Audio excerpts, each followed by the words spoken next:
उत्तर भारत का अनोखा स्थान। यहाँ रावण के अपमान का अर्थ है मृत्यु। जो रावण बनता है वो ही खत्म हो जाता है। अगर सुनियार यहाँ दुकान भी कर लेंगे उसका परिवार ही नष्ट हो जाएगा सारा। विजयदशमी के त्योहार से 10 दिन पहले देश भर में राम लीलाओं का मंचन होता है और फिर रावण का पुतला जलाकर दशहरा मनाया जाता है। लेकिन क्या आप जानते हैं कि उत्तर भारत में एक ऐसा भी स्थान है जहां दशानन रावण को महान तपस्वी माना जाता है और उनके सम्मान में न तो रामलीला की जाती है और न ही दशहरा मनाया जाता है।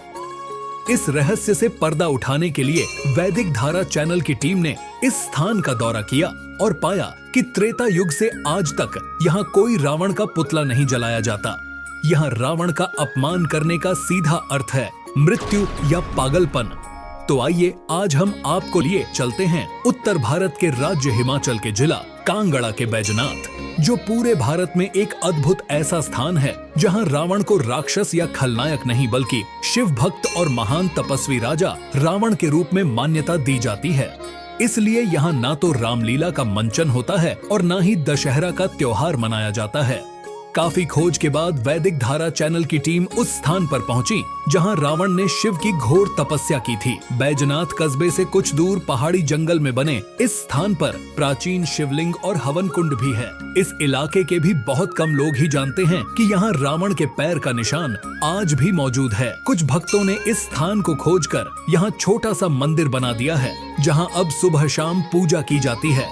रावण की तपस्या को याद करते हुए इस स्थान को रवणेश्वर महादेव कहा जाने लगा है। रावण ने यहाँ तपस्या की थी, फिर वो सवेरा हो गया और श्रीलंका को चला गया। वो अपनी छाप जो है यहाँ पैर छोड़ के गए। तो तपस्या जो यहाँ की है रावण ने, जो रावण बनता है वो ही खत्म हो जाता है, शहर अब नहीं होता यहाँ। बैजनाथ में रावण को एक शिव भक्त के रूप में पूजा जाता है। यहाँ के लोगों की मान्यता है कि जब रावण कैलाश पर्वत से शिवलिंग लेकर लंका की ओर जा रहे थे, तब लघु शंका होने पर शिवलिंग को यहाँ रखना पड़ा, जो यहीं स्थापित हो गया। रावण ने यहाँ भगवान शंकर की कठोर तपस्या की और अपना सिर काटकर हवन कुंड में डालना चाहा। तभी भगवान शिव ने उन्हें दर्शन दिए और दशानन होने का वरदान दिया था। इसीलिए यहाँ उन्हें शिव भक्त के रूप में पूजा जाता है। स्थानीय लोगों का मानना है कि अगर कोई यहाँ रामलीला करता है या रावण का अभिनय करता है तो उसकी तुरंत मृत्यु हो जाती है। रावण की तपोभूमि है ये। रावण ने तपस्या करी है यहाँ पे। दशहरा वगैरह नहीं मनाया जाता यहाँ पे। पहले मनाते थे दशहरा वगैरह, पर वो जो सबसे बड़ा सदस्य होता था ना, वो अगले दिन उसकी डेथ हो जाती थी। तो इसीलिए वो इन्होंने फिर पूछा कहीं से कि रावण की तो ये तपोभूमि है, रावण ने तो तपस्या करी है यहाँ पे, तो इसलिए फिर उसके बाद दशहरा बंद हो गया। जलाया नहीं जाता, मारा नहीं जाता, उसकी बुराई नहीं की जाती यहाँ पे। यहाँ रावण ने तप किया हुआ है। जी। उसने अपने मतलब जो भगवान को प्रसन्न करने के लिए, भोले बाबा को प्रसन्न करने के लिए उसने जो है या तप किया हुआ, जो उसको 10 सिर प्राप्त हुए हैं ना, वो यहीं से प्राप्त हुआ है उसको। लोग इस स्थान का संबंध रावण की सोने की लंका से भी जोड़ते हैं और बताते हैं कि प्राचीन समय में यहाँ से रावण की सोने की लंका के लिए सोना ले जाया जाता था। लेकिन एक बार स्थानीय लोगों ने सोना चुरा लिया था। तब रावण ने श्राप दिया था कि इस स्थान पर कभी सोने का व्यापार नहीं होगा। और अजीब बात है, आज तक यहाँ कोई सुनार की दुकान नहीं खुली है। लोगों का कहना है कि यहाँ सोने का क्रय विक्रय करने वाले पागल हो जाते हैं और उनका परिवार ही नष्ट हो जाता है। ये ना यहाँ कोई सुनियार की दुकान मिलेगी आपको। वो लंका के लिए जो सोना जाता था ना, वो यहीं से जाता था और यहीं पे सोना चोरी हो गया था। तो हाँ, तो इस जगह को श्राप मिला था कि यहाँ पे कोई सुनियार का काम नहीं करेगा।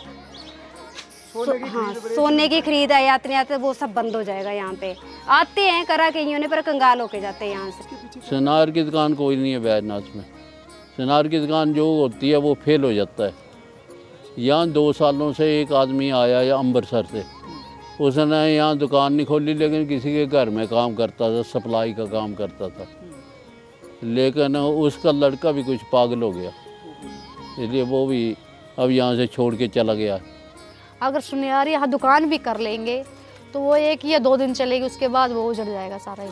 बैजनाथ की यह अनोखी परंपरा सदियों से चली आ रही है और यह अनोखा रहस्य हमें हमारी प्राचीन सनातन संस्कृति और परंपराओं के बारे में सोचने पर मजबूर करता है।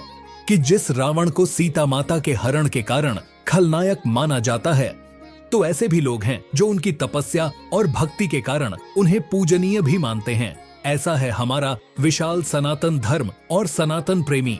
अगर आपको हमारी यह वीडियो पसंद आई हो तो अभी वैदिक धारा चैनल को सब्सक्राइब कर लें और सनातन धर्म के प्रचार प्रसार के लिए इस वीडियो को अपने दोस्तों रिश्तेदारों के साथ शेयर करें, ताकि इस तरह की अनूठी कहानियां आप तक पहुंच सकें।